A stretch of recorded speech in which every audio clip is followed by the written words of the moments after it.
Good morning, everybody. I hope we're having a great week as always. So continuing the theme then this week on how we can structure our weeks and our days so that we're doing less, but actually we're achieving more. So today's topic is all about IGTs. Now, those of you that haven't come across the phrase before, IGTs are income generating tasks. Morning, Colin. And what we mean by income generating tasks is it is the tasks that we carry out that result in the most amount of income or revenue being produced at any one time. So for example, if you sell products and you have an item that when you sell it, you sell for a net profit of say £100, and you have a second item that you sell for a net profit of £1,000, your £1,000 item is your income generating task or sale, etc. So if you were to sell more of that higher item, you're generating more income. So that's just a very, very quick snapshot of what an income generating task looks like. It's the thing that makes you the most money when you carry that item or that task out. So why are we talking about IGTs this morning? This week has all been around doing less to get more, to create more, to have more, whatever more in your life looks like. So why are IGTs so important to help us do less? If we break down our week, as hopefully some of you are doing already, and you look at what your daily activities look like, if we break those down even further into segments such as admin, meetings, networking, core business, etc., etc., you can start to see what takes up the most time. When you've got those broken down, as I've said before in previous videos, we've got the opportunity to see what actions make us the most revenue. So you might have an item that creates £5 an hour, or it generates £5 an hour in income for you. But you might have other activities that generate 100, 200, £500 per hour in equivalent for the amount of time it takes you to do that task. So you break them down very, very simply and you put a value to them. So why this is so important is we need to understand what values come with what tasks and then prioritize them accordingly. Because hopefully you'll agree that if we did all of our £500 an hour tasks all day, every day, we'd be making a significantly amount more than if we were doing the £5 an hour tasks all day, every day. So hopefully that makes a little bit more sense. So why is this so important? Well, we've just spent the last couple of days looking at our purpose, our values, the support that we need. So the next step is to make sure now that we're focusing all of that in generating the highest amount of income through our activities that we most possibly can. So today we're going to look at how you can do that, what you can do within your business. I'll give you an insight into what me and James have done over the last couple of weeks in order to enable us to be able to do that as well. And it's making simple choices, doing things that you're already doing, but just thinking about them in a slightly different way. So how do we do less and earn more? How do we do more of those income generating tasks? So the first place to start off with is looking at what you do. Now that might sound like a quite simple and basic comment, but it's the most important, and going off of what I was talking about yesterday about going back to basics, it's one of those basics that we need to do all the time. What I mean by all the time is a weekly review. How many times do you do certain activities or sell certain products or engage with certain types of clients, and what does that result in? Does it result in anything financial, or is it a longer term play building relationships, or actually is it just dead time? So you've got to look at that categorically, review every week, what is it you actually do, week in, week out, and what are the values attached to that? Let's say, for example, your business is selling products. So you've got maybe a shop or an online store, whichever it is, and you've got items that you might sell once a month, or maybe even only once every 6 months. And they are expensive to bring in, so they might have a high cost, but then the margin for you to sell them at the back end is also quite high as well. But if you're only selling one a month, is that a product that you want to have on your books all the time? Whereas if you have a medium range product that you sell maybe 3, 4, 5, 6 a week, and the profit margin is slightly lower, would it make more sense to sell more of those more often and spend less time buying in the more expensive items that you don't really sell? And that can be the reverse. If you've got really cheap items that you don't sell many of, or on the other side of the coin to that you sell lots of, but the margins are really small, is it actually worth the time and effort to get all of that stock in to sell it for a very, very small margin? Now, if you look at other industries like the pharmaceutical industry, for example, some of those products, they have to sell thousands of products before they make a profit margin. And the profit margin is so tight that if they have a return order or a item gets sent back or a pallet gets sent back, they make a loss on a lot of those products. And so when you look at that business model, it works on a very, very large scale, but on a small scale, it actually costs the business money to operate. So reviewing your offering, reviewing your product list and your pricing structure is crucial in getting your income generating tasks higher, more efficient, more effective. So the first thing that we can do on how we start to look at this is look at what we sell or look at what we do. And the items that we do the most, the items that we sell the most, they are our priority. Because we're looking at customer feedback, we're looking at what people want to purchase, and then we are adapting accordingly. So if you've got lots of items or the services, for example, that me and James provide, we used to offer a lot more than we do now. Why did we take some of it out? Because actually it just stopped us from doing what generated us more income. And that's not about being greedy, it's about being smart, efficient, effective, but providing as much of an offering that you specialize in as possible. Now, we're continuously working on our customer satisfaction as we can. And we're continuously working on it to improve the engagement, the quality, etc., etc. Which is why those of you who have been working with us closely or watching us recently, you'll know, and he's tagged in this video this morning, that we've had the pleasure of Ebby Nairboard joining us from Croydon. And so Ebby is now our head of acquisitions. He's got a wealth of talent and expertise and experience that we can utilise. So bringing somebody like Ebby into the team for ongoing support, like I mentioned yesterday, it allows us to continually grow, develop and understand that actually our offering needs to be better, it needs to be improved, and we need to make sure that we are listening to our customer feedback. There he is. Morning, Ebby. So we've got the great pleasure of Ebby joining us, because now what he's going to add in is that constant feedback element that we've been getting. He's going to add in that new layer to take that to the next level. So if you're looking at what your customers buy all the time, or what your clients are interacting with and engaging with all the time, and you're cutting out, as we call it, the noise that surrounds that, and just focus on what you do best, what you sell the most of, and what your reputation and credibility leads people to you for, you're going to have far higher income generating tasks, sales, etc.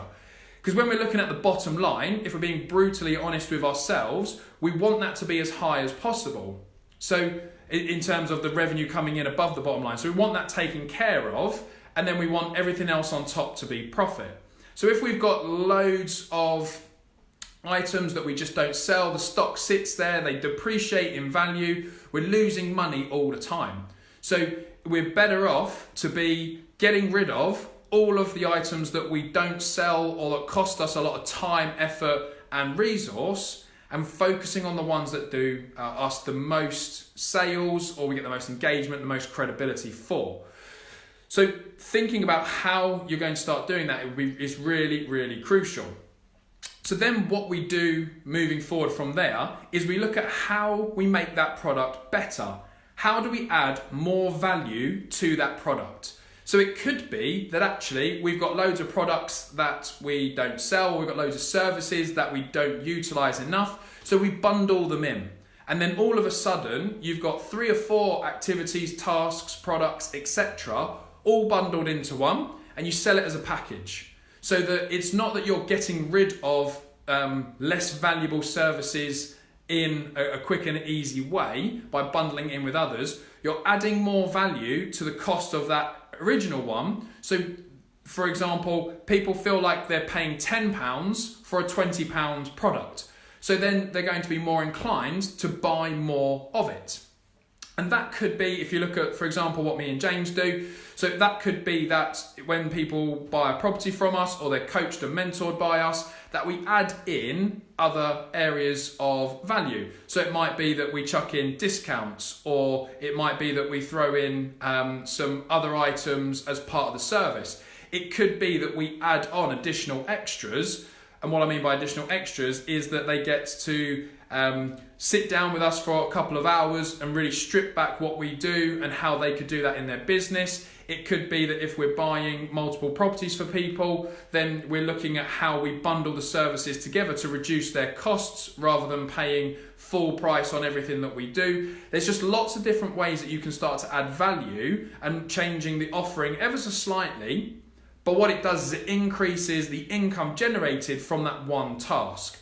So once you've stripped it back, you know what your core offering is, and then you develop and see how you can add more value to that one offering. All of a sudden, you start to see a huge increase in the number of sales you do, the client or customer engagement, the repeat business. So we've got clients that work with us that are on their 3rd, 4th and 5th property purchase. And that's because they know what they're getting, they understand the quality or the delivery that they're going to be provided with, and so they come back for repeat business again. And again, we are working on that, making sure that we've got lifetime clients, not just 2, 3, 4 purchase clients. So when you're looking at the value that's being offered, it's very, very crucial that you understand the difference between the price brackets and the ranges in your products and services.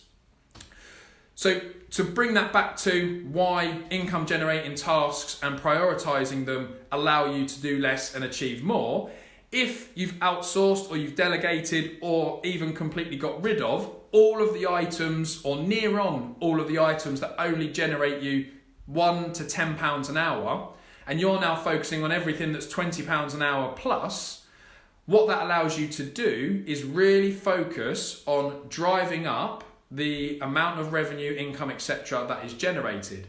So even if you spent no more time than you currently do in your existing job, your business, etc., for a round number, let's say you work 8 hours a day, but rather than those 8 hours a day being spent on doing everything and maybe returning the equivalent of £10 to £15 an hour, if you now spend those 8 hours a day focusing purely on the activities that generate somewhere between £20 and £50 an hour, all of a sudden you've doubled your margin purely because you changed where your focus was. So all we did there was switch from doing everything to focusing on your income generating tasks. Now, when you look at that at a high level, you're doing less because you've narrowed down the amount of things you're focusing on, and you're generating more because you've started to focus on the items, the tasks, the sales, etc. that bring you the most income back. And that's not, again, being greedy. That is, you've got the history or the reputation that warrants that is what people need. So you're now focusing on what people need and what people want, and so then you're giving it to them in a much more efficient and effective way. And again, going back to Ebby joining us, we now know that having his expertise on board, our customer service and our delivery is going to be much slicker, much smoother. The engagement's going to be much better, purely because we've now got an additional amount of time being brought into the business to focus specifically on those areas. So it's allowed us to drive up the IGTs of our customer service element and our deal acquisition and our case handling, because we've now got somebody dedicated with lots of experience and expertise in that field.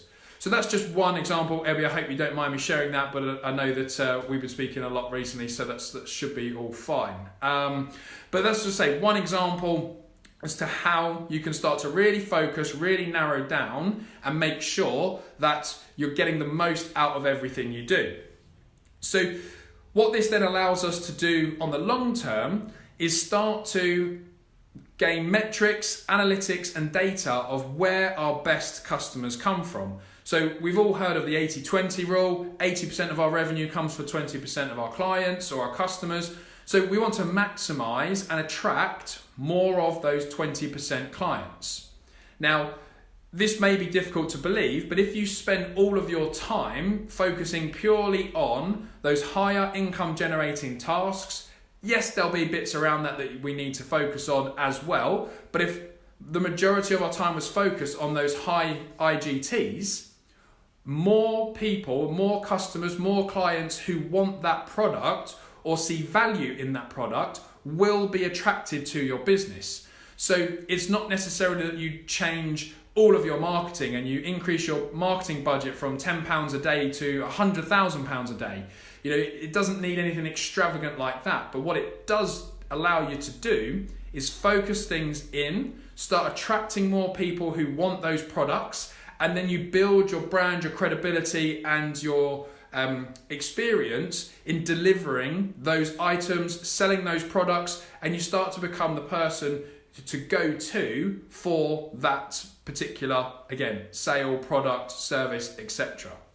So by lasering the focus in, spending more time doing less, you're increasing your credibility, your market reach, etc.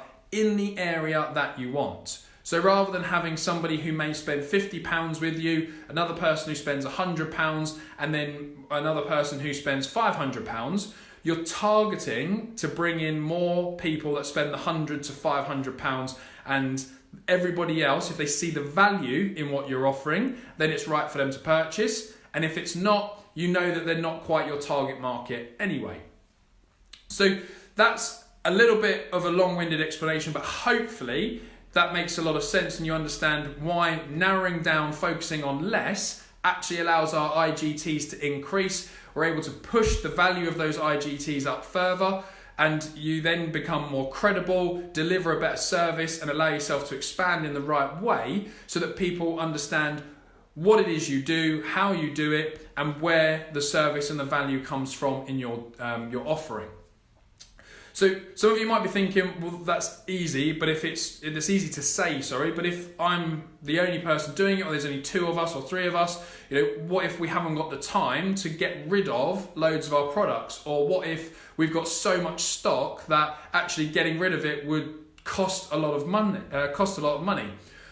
Well, where we need to start with this is, again, like all of the things that we're doing, we start small. It might be that you review one service or one product range in your business and you go, right, okay, we haven't sold or used that service for the last 6 months. It's now costing us money because the stock is going down in value. We're either going to just get rid of it, or we're going to find somebody who will come and take it away. So people might even buy it in bulk, get rid of it, or add it into another product as a bundle, add value to the higher ticket item and get rid of things that way. But it's about making a conscious effort to start moving certain products or certain services out of your business, or bolting them in so they become part of a package, again, so that IGT increases. And it might be that once all of those items or the final service delivery of particular things is done, you don't do it again, you don't reorder it, you don't reoffer it. Now, only you can make that decision or based on your business. But as always, it's starting small. Starting with one small thing and then just starting to get the wheels in motion. It's not like you've got to do a complete clear out of your entire shop, or take all of your online products off of your web store, or just completely revamp all of your services. I'm not saying that you need to do that. It's looking at what you currently do and how you can maximize and reduce what it is you have on offer, so that what you do offer and deliver is really, really high quality, and it's at the price bracket where you're going to receive the most in terms of remuneration at the back end. You might also be thinking, well, what if we are midway through growth, or what if we're trying to expand into a new area? Changing our offering might not be right for us right now. And again, it's about what's right for the business. It's about looking at what it is you're doing, what clients and customers are you trying to attract in, and how are you working towards moving to this new avenue area of growth, etc. Because again, don't forget that the definition of insanity is doing the same thing over and over and expecting a different result. So if you're expecting to generate more income and increase the IGTs of your business, selling the same products or always offering the same things and the same items or always delivering the same service doesn't warrant or automatically mean that your price bracket for that particular item or service will go up as well. Most of the time, it will actually mean that it's going to go down over time because we need to change, adapt and grow accordingly. So hopefully you can start to see that by lasering in your focus, narrowing down the offering, and making sure that the distractions or the lower cost items, services, products, etc., by reducing or removing those over a period of time, you're focusing on less, you're being more strategic, more productive with your time, and then you're able to increase your IGTs accordingly. So have a go at that this week. Maybe it's over the weekend. If you've got a little bit of downtime, just think, okay, well, what's the one product that we could get rid of? And you'll start to understand how just by very simply looking at what you do, the items that stand out to you and go, yeah, that doesn't make any money, or that doesn't make any money in our business, and you'll be able to start building this in. So if you need any more information around IGTs and what we are, how we focus in, narrow those down, start focusing on less to achieve more, then please do drop us a message. It's been great to see some new faces joining us this morning, so I hope this video has been of value to you.